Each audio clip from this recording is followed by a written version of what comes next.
Here's a sneak peek from today's episode. Many companies have done it where they've over leveraged on process to the point where process becomes gospel truth. And it becomes so rigid that you're not able to take opportunity.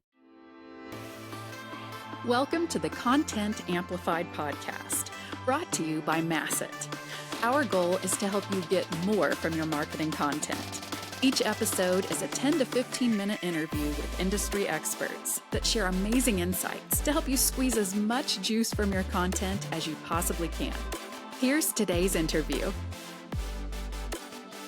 Welcome back to another episode of Content Amplified. Today I'm joined by Paroma. Paroma, welcome to the show. Great to be here, Benjamin, with you on this wonderful Friday. Yeah, it's exciting. We're getting close to the weekend. It's good times ahead. But Paroma, I'm so excited because you have such a cool story to tell, such good background that I'm excited to dive in. But before we do that, let's get to know you. Tell us about your work experience and some of that fun stuff. Sounds good, Benjamin. You're too kind. I'm sure you say that to everyone, but no kidding. I don't. I honestly don't. Well, I'll tell you how I came about, as they say. I went to engineering school, just like a lot of my peers did. And at the end of finishing a bachelor's and master's degree, I realized that if I have to write one more line of code, I'm going to end up doing something bad to someone else or to myself, and that won't be good. So I decided to do something different. At that time, I neither had the work experience nor the money for an MBA. So I did the next best thing. I got a master's degree in advertising, at the end of which I was like, okay, got marketing, I got advertising here, I got engineering here. What do I do with my life? And thankfully, product marketing happened to me at that point. So I got a job doing product marketing for a technology company, National Semiconductor. That's where my career in semiconductors started. And thank goodness I loved it, because if I hadn't, I'd still be in school now. So that's what got me started in this career of technology marketing. Yeah. This is amazing. Well, Paroma, you have this cool experience where you've started marketing teams from scratch. Like you've been the first individual. Talk through that experience a little bit, because I do feel like a lot of marketers are tasked with coming into an organization and kind of leaned on to say, okay, well, let's get this going. Let's get this motion going. Where did you start? How did that work? You know, what's some of that experience and what did it look like? Yeah. So about 10 years or so, I had gone back to India with a nonprofit thing, and I ended up staying back and working with a bunch of different startup companies, starting their marketing functions. I did that over and over, but then I went sort of back into the enterprise software domain. Now, last year, this company called Astera Labs found me. And when the recruiter found me, he realized that I actually knew the founders from my previous time at National Semiconductor. Small world, right? But I was brought in eventually to take the company IPO. We went IPO last March. That was my first project. Congratulations, by the way. Thank That's you. amazing. Yeah, I mean, it was such an experience. We should chat about that sometime. But yeah, then it was about building the marketing function from scratch. There were a couple of people before me doing various functions in marketing, but there was really no structure, no organization, no goal setting, no direction, basically. So I had to come in and lay the groundwork. What is infrastructure going to be like? Which is people, process, technology, right? And then like a tiramisu, building it up layer by layer. So then building the layer of strategy. What are we going to do? How are we going to do it? And what are we not going to do? Because we're a lean team. We can't do everything. Then on top of that, the operational plan, 3-quarter operational plan is what I called it back then. And then above everything is alignment, making sure everybody is brought into the plan. They know which direction we're heading, and we're all heading in the same direction. So that took, about 6 weeks to do, let's say. And then we had 3 quarters of execution. So now where we stand is the team is now grown. This year we'll grow to about 7 people, which is great. We have 4 pillars of execution. We have design, events, content, PR. And then we are bringing on someone in analytics and program management. And I mean, can you imagine? Oh my God, the scale. But yeah, that's been the journey of the last 15 months. It's been, we've seen a lot of results. Last fall, we did this huge show called OCP, Open Compute Project in San Jose. And we were told that, hey, you guys look so much bigger than your brand. And to a marketer, that's such good feedback. That's gold. I love to hear that. So we want to do that again and even bigger this year. That's so cool. I love it. So even for a public company, you have a relatively small team. So I have to ask, what is working right now? I think there's a lot of marketers out there that are just struggling. There's a lot of channels that aren't as effective anymore. things are getting more expensive. What's working for you and the team, and why have you really focused on those four core areas? Like, what results have you seen, and what advice do you have in today's market? So one thing I'll say, as advice, taking a step back, is even when I used to work with startup companies 10 years back, I would always say for a startup company, knowing when to invest in marketing is very important. People tend to invest too early, and that becomes problematic, or too late, and then you're sort of running behind the cycle. The right time to invest in marketing is when you have those first 10 or 15 logos lined up already. You have those wins that now you can use the tool of marketing to amplify, because marketing is an amplification tool. It'll get you more of that. It'll get you more eyeballs, more. But those first few logos you cannot generate through marketing. That has to be through old-fashioned sales, old-fashioned business development, word of mouth, getting the word out, proving your value, and then winning the deal, right? Nothing is going to change that unless luck plays a role. But here we're trying to make it, average it out for the common for the common case here. But yeah, what else is working? So that sort of wisdom, I think, is also very inherent in the DNA of our company here at Astera Labs. We are very cognizant of how much we spend. We don't overspend. We are conscious of where we are putting our efforts, not just money, but also effort, right? We can't do everything. We can't peanut butter everything. So we have to be focused and strategic and prioritized. And everybody has to be aligned. So, sometimes I'm like, the person in the room is saying that, okay, we have 5 months left. Are we going to get it done really? And I'm the only person saying it, but I have to. So yeah, so that the wisdom is working. Again, our customer relationships are very strong. That's working. Our product strength and engineering strength, that's working. And then when we hire very carefully. The kind of person who has a lot to give, that ambition, that hunger, we lean more on that than just experience, or, okay, you've done this before, you're going to do that again. We don't cookie cutter it quite that way. So it's a combination of those elements, I think, and people is a very strong part of that recipe, I would say. Right? I love that. That's so cool. And I love the definition of when you should start marketing and how you amplify it and all of that great stuff. So we're on a content focused podcast. Mm-hmm. How are you using content? How did you scale those efforts? What's working in that area as well for you? And what role does content play in general? Content has such a strong role to play, right, Benjamin? So I've worked in B2C and B2B companies, right? And the role of content is very different for each. So right now in this B2B organization, we sell to hyperscalers. What role does content play? Content has a role to play in every stage of the sales funnel and every stage of the marketing funnel, right? So we do a lot of, like, you probably know this term. At my office, I have to explain what this is, the TOFU term, right? Top of funnel content, right? For building awareness, for getting more eyeballs, for building education around not just our products, but some of the standards that we espouse, like UA Link and PCI and other ones. So we do a lot of blogs, videos, social media for that top of funnel content. But then we do blogs, certain kind of blogs, deeper blogs, white papers, application notes for the slightly lower mid funnel or bottom of the funnel type content marketing or conversion type of goals. Yeah, we do all of that.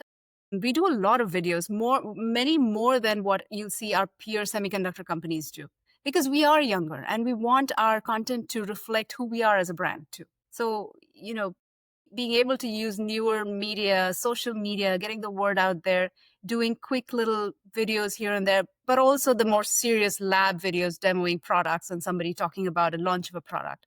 So we do that entire spectrum, and we do that repeatedly. I think we do that fairly well, because we are higher benchmarked on social media than our B2B peers. So if B2B peers on LinkedIn come in at about 3.5% on average engagement rate, we come up at 7.5%. And that's consistently month on month, year, for the last 15 months that I've been here. I love that. So when it comes to the video content, how are you creating it? How are you kind of understanding what you should make? And do you feel like the market's continuing to shift toward video? Has that wave passed? Is it just starting? I know there's a lot of people really trying to figure out, okay, is video the future, and what I need to do in B2B? What are your thoughts on that platform in general? I think video is here to stay for the foreseeable future. And the reason is it's sort of chicken and egg situation where people's attention span is going down and then video is catching up. And the more video is catching up, the people's attention span is further going down. So it's sort of a cyclical thing. So people on their runs and hiking, they're reading books, they're watching videos, or at least listening to the audio. And that's going to continue. I don't see that slowing down. We do a lot of written content too, but I think a lot of people are using, text to speech and then just listening to that. So that is here to stay. Going back to your earlier question, how do you make them? That's where the question comes up of a startup company. How do you know which pieces to insource, which pieces to outsource, how much to tax your team versus lean on outside resources? So this is a piece where I use a couple of external resources more heavily to bring in videography and sort of editing tool set. And we record a lot of these on campus, in labs, or in the corridors, or outside under the trees. But it's in and around there.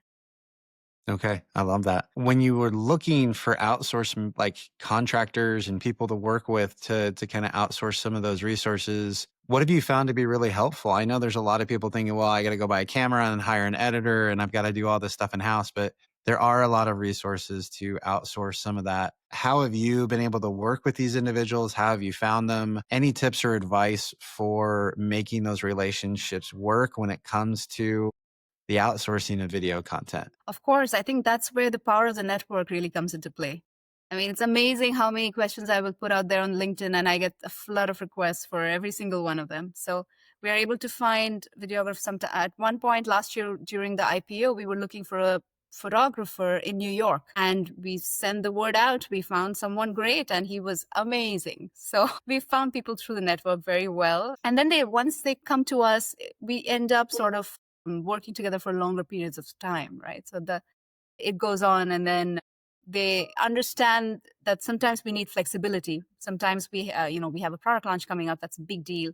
And there will be a few change cycles, but they work with us. They work with us because we are growing and we have a lot of business to give as well. So it's worked out well. I love that. So going back to your kind of experience about starting a marketing group, expanding it and growing it, what do you feel like people are, and this is kind of a hard question and kind of a curveball, but anything that you're seeing in the space that you feel like marketers are spending a lot of time on that they maybe shouldn't, that's not going to get them? Because a lot of these marketers, they have the same dreams. Hey, I'm a young company. We'd like to go public. We'd like to scale and hit the revenue numbers that you're hitting. But are there anywhere that you like recommend that people maybe shouldn't spend their time and energy and money on that you've, luckily avoided and stopped focusing on? For a startup company or for individuals or both? I would say for a startup company or companies that are kind of really trying to focus on scaling. Focus on scaling. Ooh, you're not going to like my answer. At least my company management may not like my answer. Well, I think a company that's beginning to scale should nobody's going to like my answer, should put an emphasis on process. People hate the word process, Benjamin, but until you have that and until you're able to understand, take the good and sift apart the bad, until we are able to go past that hurdle, it's going to be challenging because you operate in this chaotic mode of being a startup, like everybody's driven by passion and adrenaline and we want to get the stuff. Yeah, there's a lot of passion, but as you're growing 400, 500, 600 people, it's hard to keep that temperament high, that morale high constantly, right? Because the treadmill never slows down. We are constantly delivering. We are delivering stuff every week and then there are new things coming in. So how do you keep that up without a slightly more structured approach to how we do things, slightly more boilerplating it so that new employees understand without us having to pull them through too much, right? So process is important. I know we don't like the word, but there's some good to it. Let's take the good. Let's not throw out the baby with the bathwater. I love that. I think that's such great advice. I love the idea of you've gotten to a point where you're luckily scaling and growing. And, I love the idea of let's just build processes. And processes, you're right, can scale. And, I have seen people say, okay, cool, we're going to keep the Wild West mentality. And eventually that gets really tough to kind of scale and grow. So I love that advice. Now, I will say one additional thing on that point, though, that it is very possible, it's very easy. And many companies have done it where they've over leveraged on process to the point where process becomes gospel truth. And it becomes so rigid that you're not able to take opportunity. Many companies have done it where they've over leveraged on process to the point where process becomes gospel truth. And it becomes so rigid that you're not able to take opportunity, take advantage of an opportunity when it comes along, like a market opportunity or something, because you're so rigidly tied to process. So I feel process should be looked at as a 95-5 thing, right? 95% of the time, it should work. It should work well for most of the people. But there is that chance that something will come along that you don't want to apply the process to. And in that case, you have to be able to pull your parachute cord and say that, I'm going to use this, lifeline chance, whatever, and plug out of that and do something different, because I can exercise the resources when that exceptional opportunity occurs. I love that disclaimer. And I think that's really good for everyone to hear. Please build in the escape parachute into your process, right? There's times where it's not going to work. I think that's so cool. Well, Paroma, thank you so much for all of the insights. I promise these episodes go by so quick and we have run out of time. Thank you for the advice and all of the understanding and all of the wisdom that you've shared. If anyone listening would like to reach out and connect with you online, how and where can they find you? You can find me on LinkedIn. My name is Paroma Sen, Astera Labs. I'm the only one there with this name. So find me on LinkedIn, connect, and let's chat. I love it. And for everyone listening to the podcast, just scroll below, look at the show notes, and we will link to everything there. Paroma, thank you. I really do appreciate your time today. Likewise. It was lovely chatting with you, Benjamin. Have a wonderful afternoon. Thank you for listening to the Content Amplified podcast. Please subscribe and leave us a review. And for additional ways to get more out of your content, visit our website at getmasset.com. That's getmasset.com. And tune in next time to the Content Amplified podcast.